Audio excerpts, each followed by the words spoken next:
Hey, welcome. Let's talk about something I think a lot of us can relate to. That feeling of looking perfectly fine on the outside, holding it all together, while on the inside, you just feel completely exhausted and empty. I mean, does this sound familiar? You're killing it all day, at work, at school, just getting life done.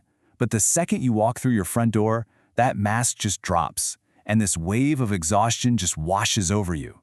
If that hits home, I want you to know you are definitely not alone. So, there's actually a clinical term for this, dysthymia. Now, think of it like this. It's a low-grade, kind of chronic depression that just hangs around.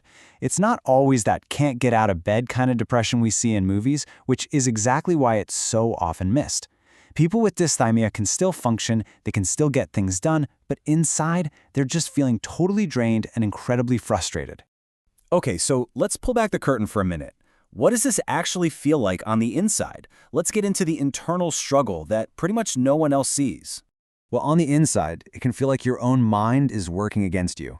This isn't just a bad mood, right? It's more like a constant, quiet hum of worry in the background. Your self-esteem, it just takes a nosedive, which can make even tiny decisions feel monumental. And then there's this thing called anhedonia.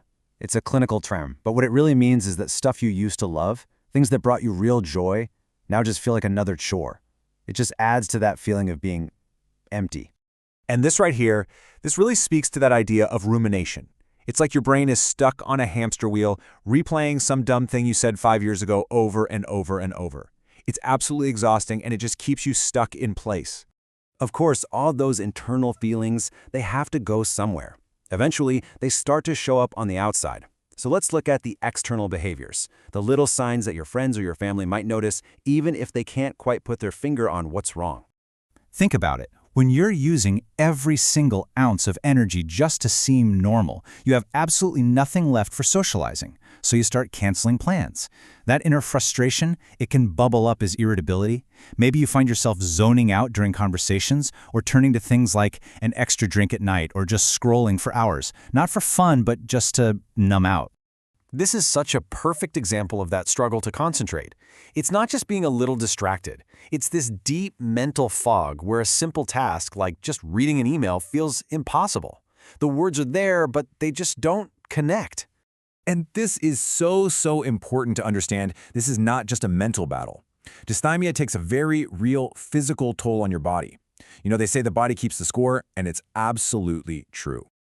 We're talking about a kind of fatigue that's bone deep, the kind that sleep just doesn't seem to fix. It can also show up as these mysterious aches and pains, or constant headaches, or stomach problems that doctors can't find any reason for.